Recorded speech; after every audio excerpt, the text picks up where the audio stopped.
बछरुआ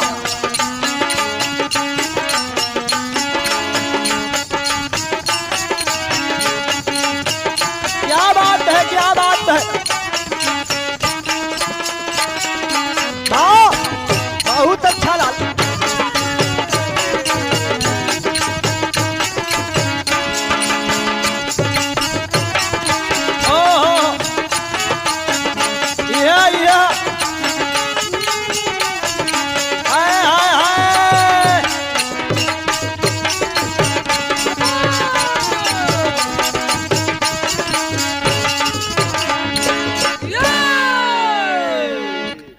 अच्छा बाबूजी, हम लोग गीत बिरहा गायक कलाकार मोनू यादव अपनी पूरी टीम के साथ आप लोगन के चरणों में सम्मान अर्पित करता हूं और आप लोगों के बीच में एक ताजा ताजा कांड जवनी गाना के शीर्षक बा मानवता शर्म से नीचे झुक गया उर्फ मासूम की हत्या। अभी आप लोग पेपर पत्रिका प्रमाण में टीवी टेलीविजन न्यूज में देख ली सोनभद्र घोरावल पेड़े गांव में दो विवादिन के बीच विवाद शुरू भइल, एक मासूम लड़का पे खत्म भइल। हम अपनी गीत से उस परिवार को शांति और उस बच्चे को श्रद्धांजलि अर्पित करते हुए आप लोगों के बीच में एक छोटा सा लोकगीत अपनी टीम के साथ प्रस्तुत करने जा रहा हूं। तनिकी बजा कहिया बाबू।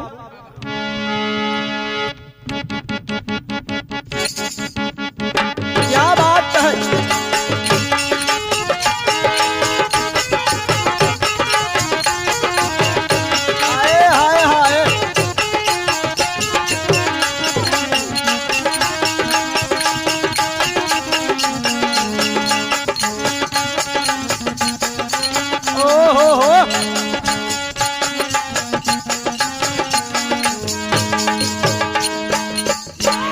बड़ी सुघर गीत के मास्टर जी संकेत कैलन। कौनो ननद अपनी भौजाई से कहत बिया, उहे कहलस हाय किसन नरतिया करे टोले ना पवनवा हो साना नाना टोले ना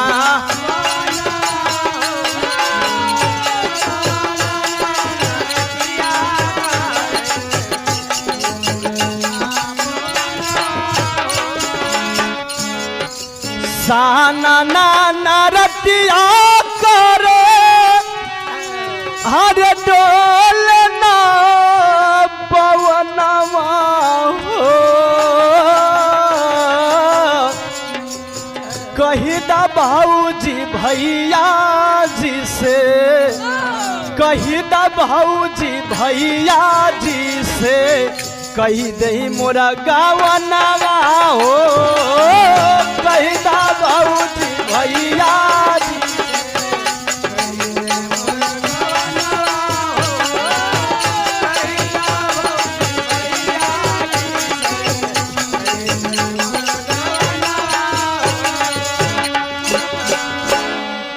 गीत रहल बाबूजी।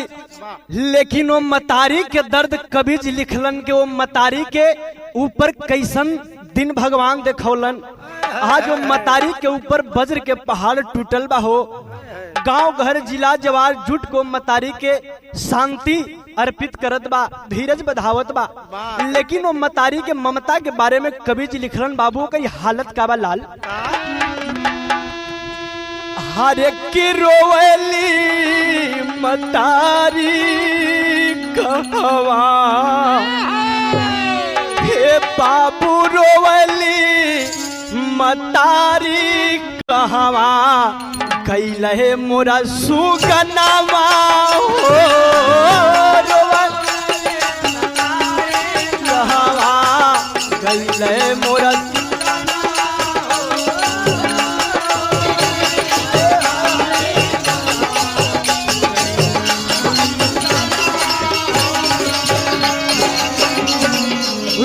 गली मतारी कावा अरे गईले मोर सुगनवा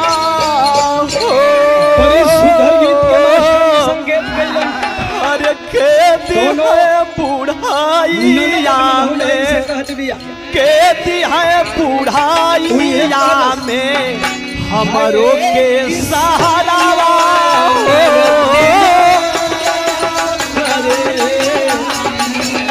हमरो के सहारावा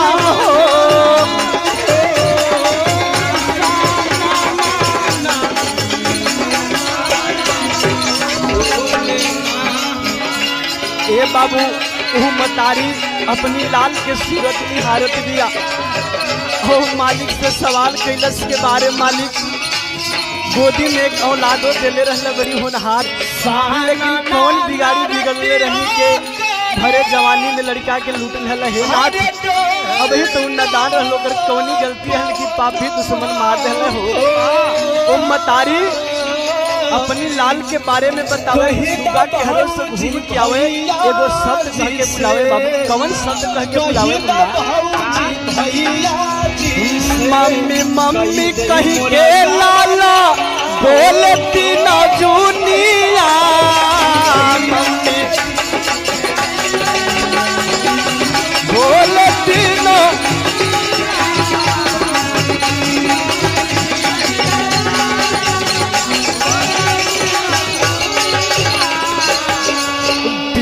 तोहके देखले लाला पर नाचयानिया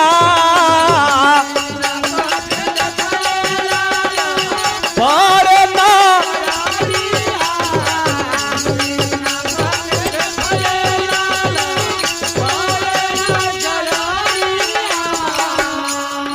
अरे कैसे मनाई बिहामा अरे कैसे मनाई बिहामा आपन ही अरावा हो कैसे ही अरावा हो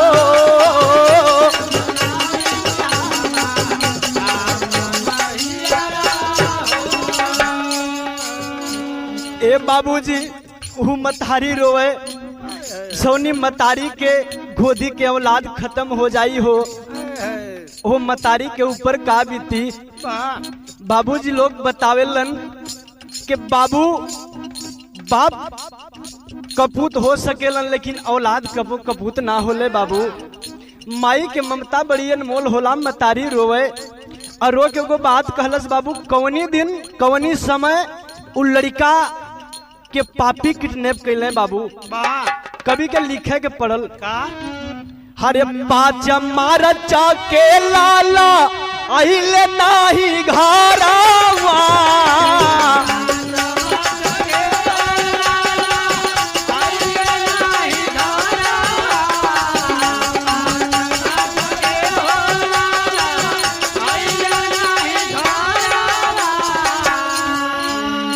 पाँच मार चाके लाला घर नहीं आईले अकेला ही में कुछा पापी राह से उठाईले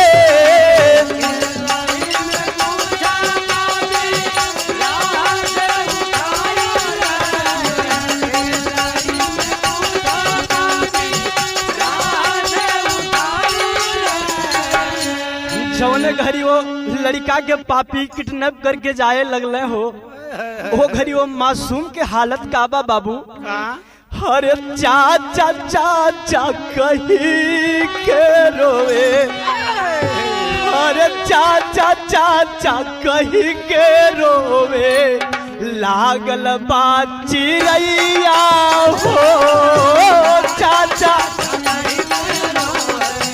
लागल बा चिरैया हो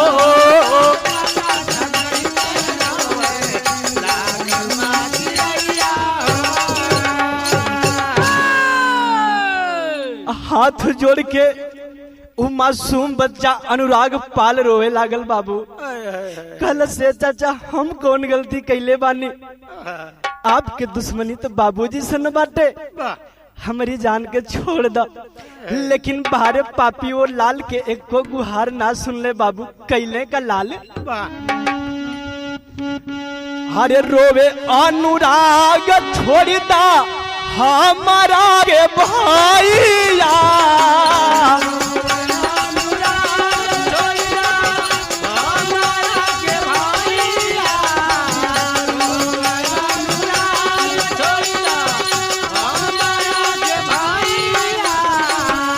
लेकिन पापी सुन ले नाही लाल के दोहाइया।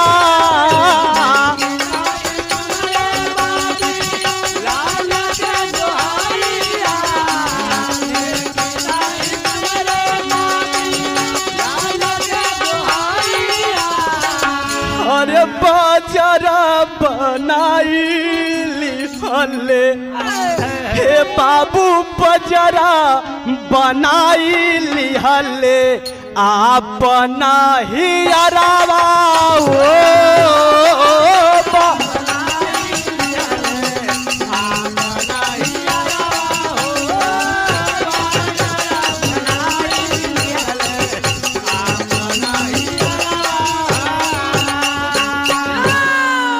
बजरा बनाई लिहाले हरे अपना ही अरावा हो।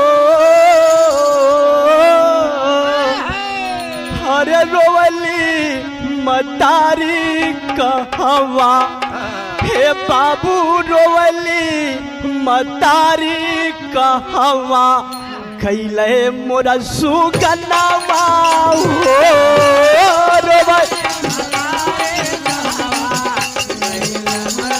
गनावा हो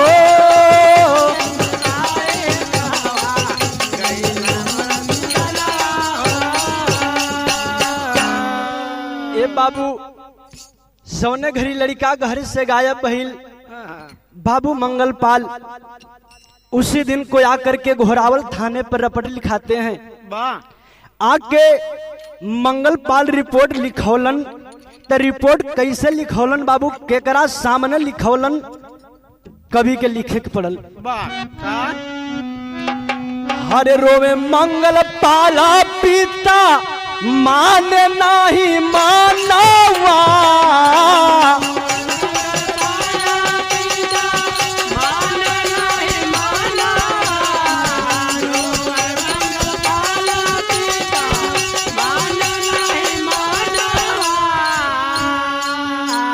थानावा पर जाके कूली दिहले बयानवा।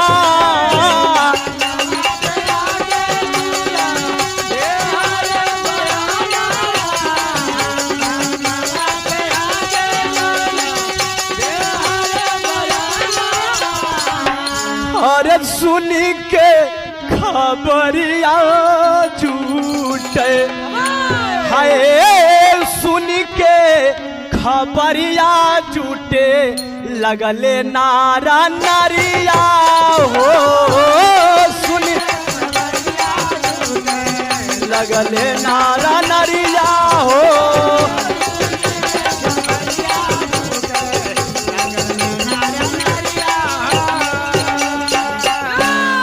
अरे सुनी के खबरिया झूठे है बाबू लगल नार नरिया हो।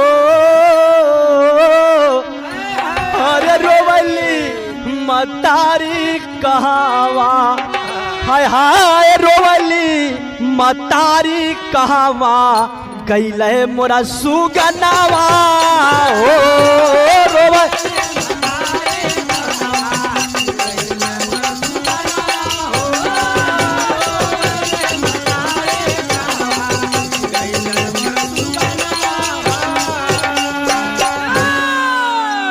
बाबूजी रपट लिखा के मंगलपाल अपनी ग्राम पेढ़े अपनी स्थान पे निवास किए। बाबूजी धीरे धीरे दिन बीतल। ओकरी बिहान से थानेदार साहब पेड़े घोरावल क्षेत्र में जाके छापा मरलन। जब छापा मरलन तक कवि के लिखे के पड़ल बाबू। वाह का अरे सुन के खबरिया थाने दारता बयाइले,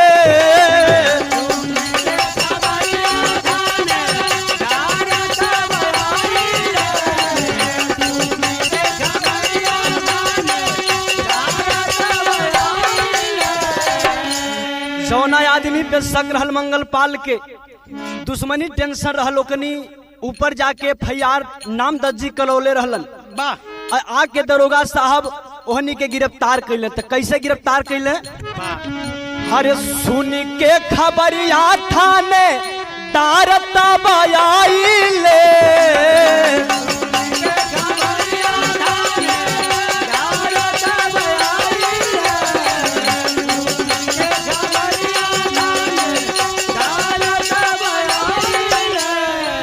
इंद्रजीत पापिया के हथकड़ी लगाइले,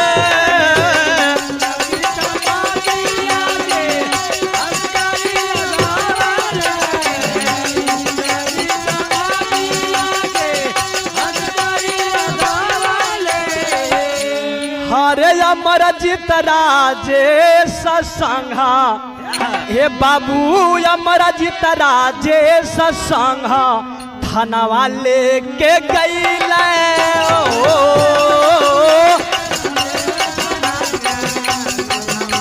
के गईले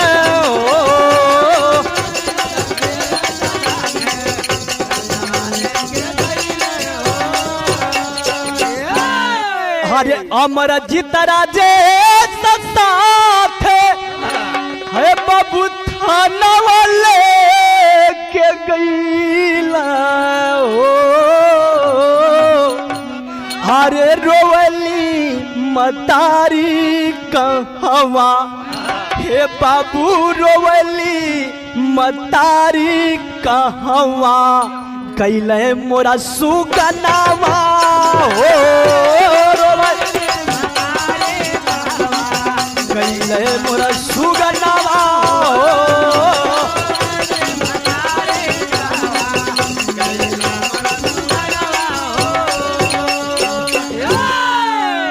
सौने घरी बाबूजी थानेदार साहब इंद्रजीत यादव, अमरजीत यादव, राजेश यादव को गिरफ्तार किए हैं।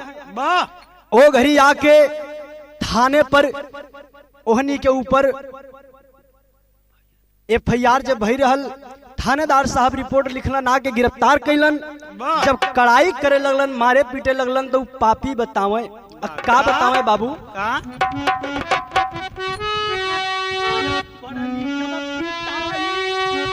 पड़ली पिटैया जब पापियन के तानावा,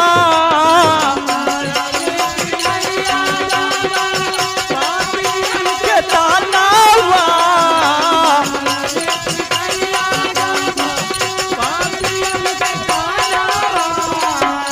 साफ साफ दिहले पापी तीनहु बयानावा,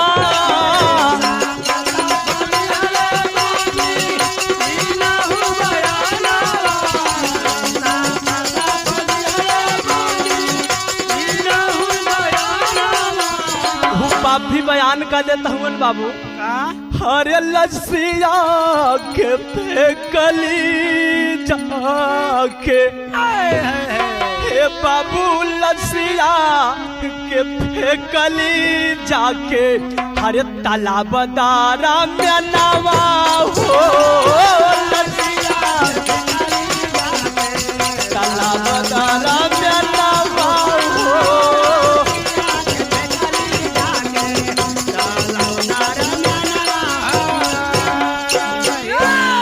हरे लसिया के फेंकली जाके, हरे तालाब रम्या नवा हो,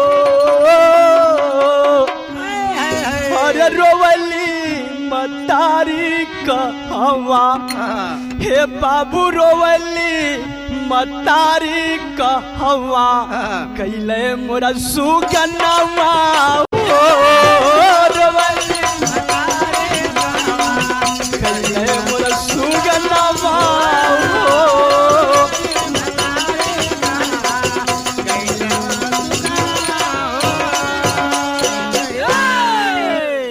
जौने घड़ी वो पापिन के ऊपर कोड़ा डंडा बजे लागल बाबूजी।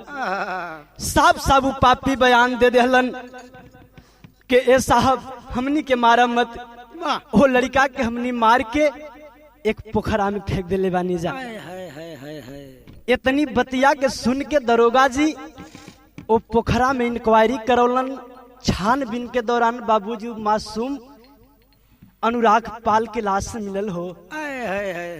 तब बाबूजी लाश मिलल अनुराग पाल के निवास घोरावल क्षेत्र जब पेड़े गांव में आइल बा भैया हो, तो एकदम जन सैलाब टूट पड़ल।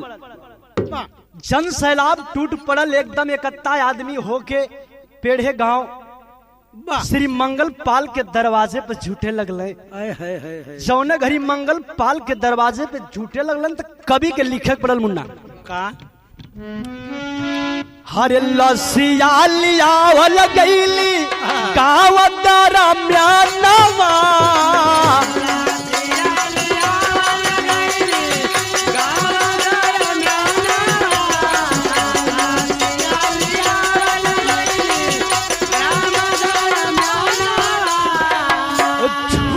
चाकू मारल देखली माई ते ही छानावा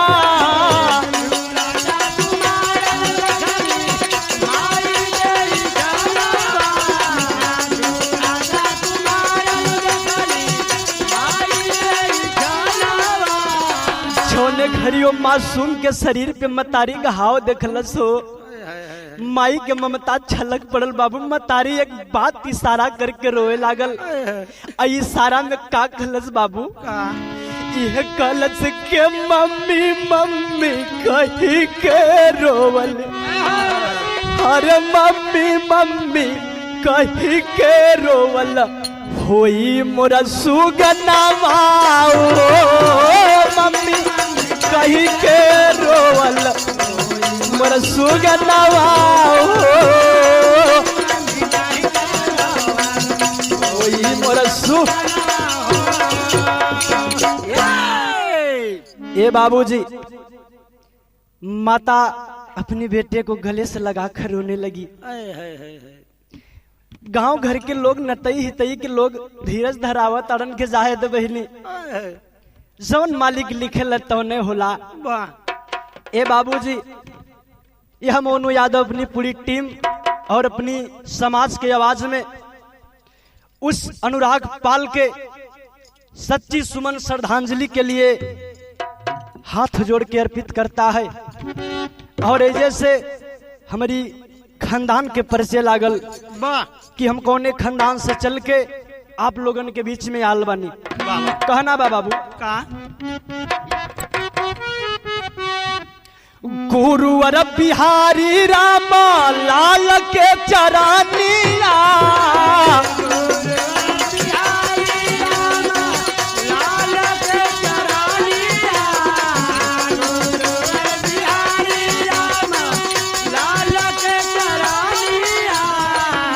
स्वर्ग पास चंद्रिका से लागली लगानिया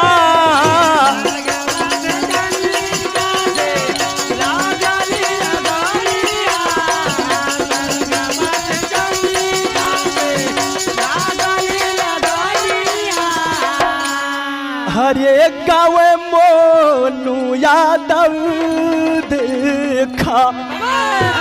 ए बाबू गावे मोनू यादव देखा। हरे दुख भरल तरनिया ओ गावे यादव देखा। जय हो जय हो।